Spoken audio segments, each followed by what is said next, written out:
Vida sana.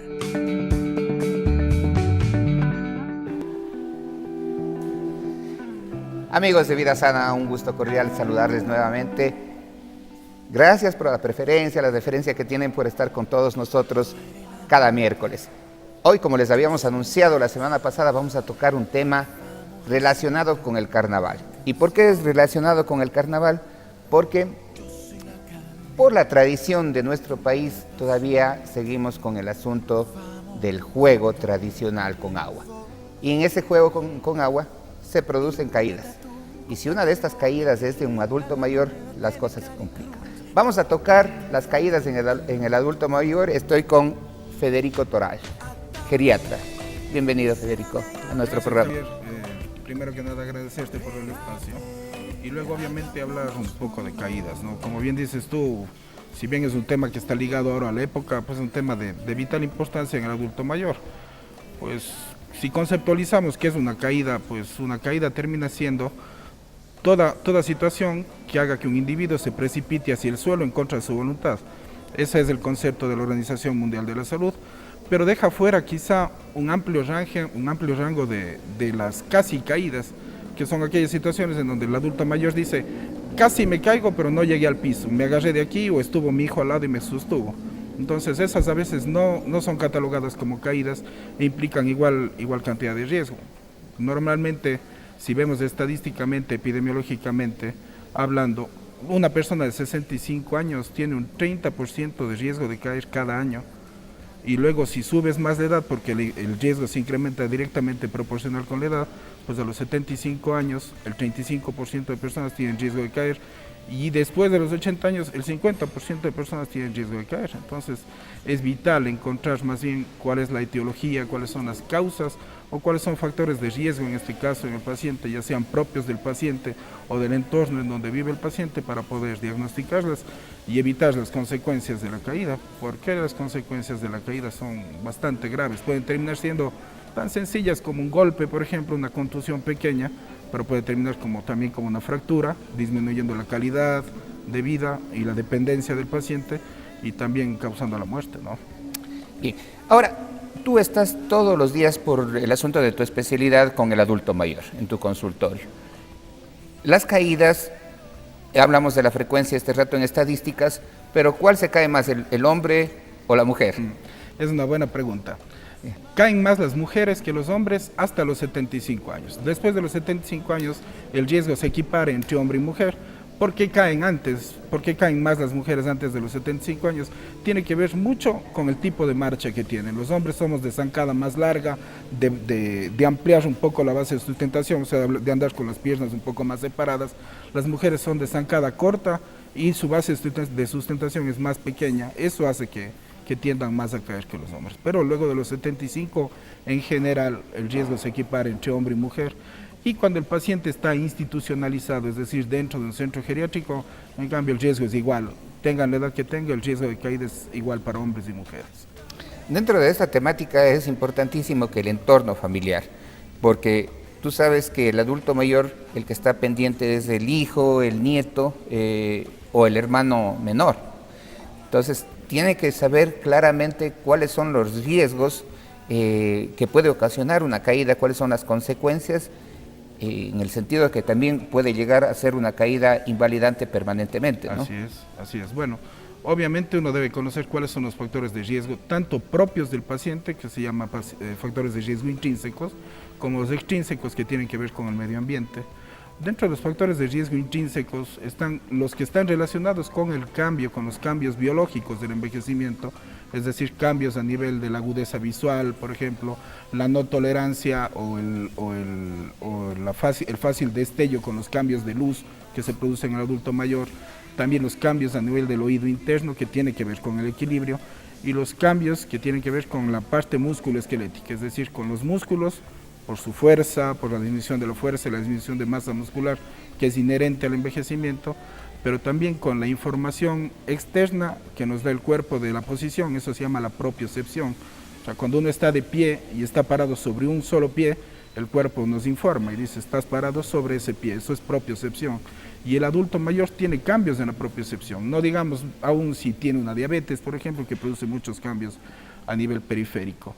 También están los cambios que tienen que ver con patología o ya con enfermedad, entonces cambios cardiovasculares, la hipotensión ortostática, que es esta sensación de mareo que percibe el adulto mayor cuando pasa de estar sentado a de pie, eso se llama hipotensión ortostática en medicina, y los pacientes muchas veces caen en ese mismo momento, se tratan de ponerse de pie, sienten un mareo y terminan en el piso con una caída. Y de otro lado están las enfermedades inherentes al músculo y a las articulaciones, pues artrosis que dificultan la marcha, que disminuyen el rango de movilidad de las articulaciones, y esta famosa disminución del músculo que hoy por hoy se estudia mucho, que se llama sarcopenia, que hace que el paciente tenga menos fuerza muscular y por lo tanto responda menos ante una caída porque no tiene tanto reflejo y no tiene tanta velocidad para generar una protección.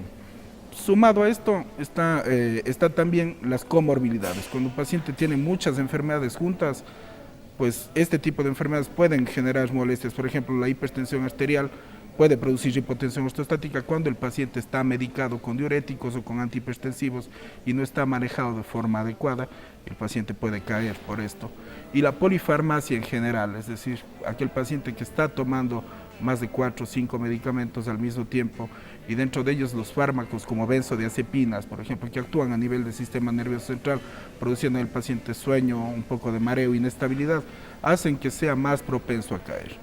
Tenemos algunas imágenes, Federico, pero es importantísimo también que en el adulto mayor sepa cómo tiene que ser el manejo geriátrico, ¿no? Claro. Porque si se sienten mal de un problema respiratorio, van donde el otorrino.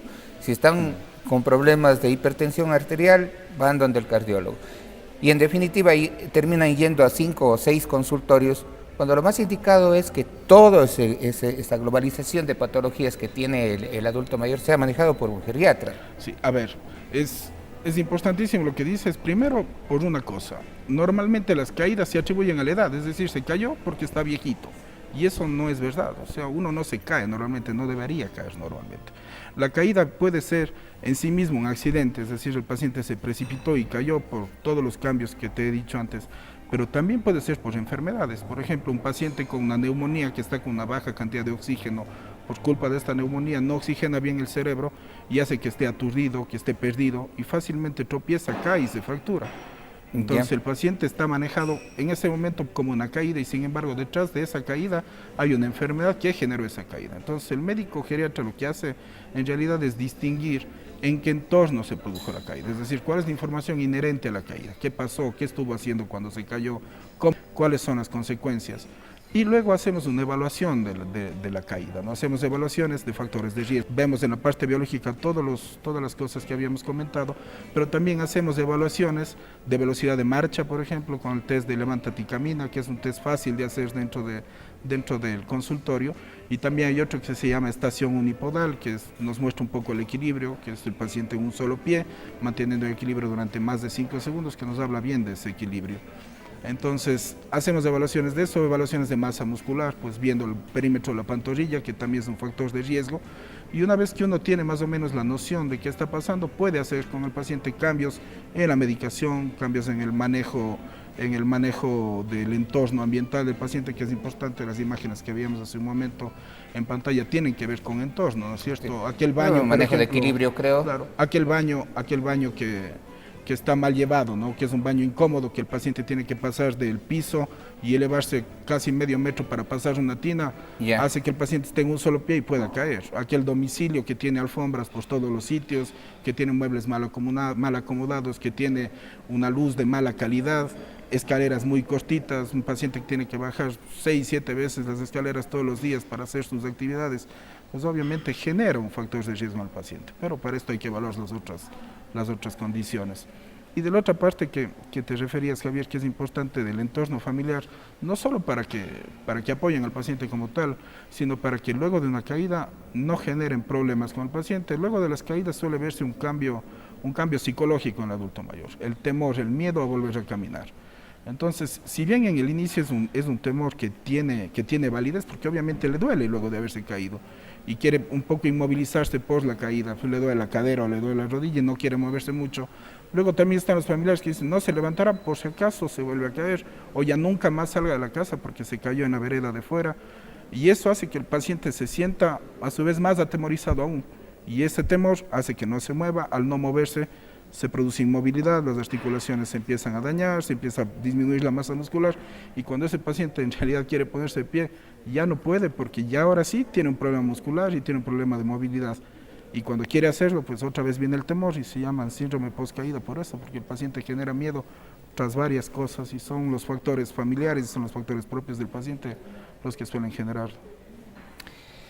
Es muy obvio que después de esta entrevista lo que nos sale en conclusión es que el entorno familiar tiene que estar muy claro de cómo manejar al adulto mayor y darle las comodidades totales para que su entorno en el hogar no produzca caídas, ¿no? Las caídas en el adulto mayor pueden ocasionar lesiones permanentes, puede ocasionar este síndrome que nos acaba de decir el doctor Toral, pero básicamente pueden provocar una invalidez permanente, ocasionando un daño a todo su entorno, porque ya el cuidado del adulto mayor, como una vez tocamos en un espacio como este, también es muy complicado, ¿no? Lamentablemente el tiempo se nos ha terminado, nos están pidiendo en producción que terminemos la programación. Muchas gracias, Federico, por estar con nosotros. No, gracias, Javier. Esperamos estar otra vez contigo en esta programación. Seguro. Yo quiero que quede claro el mensaje en casa. Es importante prevenir las caídas. Entonces, tener actividad física, una buena dieta, estimular a que el paciente adulto mayor haga actividad, salga de casa, se movilice, mejorar las seguridades del entorno. No es difícil buscar cómo mejorar el entorno. Ahora todos tienen acceso a internet, es fácil buscar qué cosas se pueden cambiar en el entorno para que sea un poco más amable, más accesible para el adulto mayor. Es prevenir, porque una vez que uno cae, pues obviamente las consecuencias están en la puerta golpeándonos, ¿no? Muchísimas gracias. Les invitamos a una nueva programación como esta el próximo día miércoles. Que pasen bien.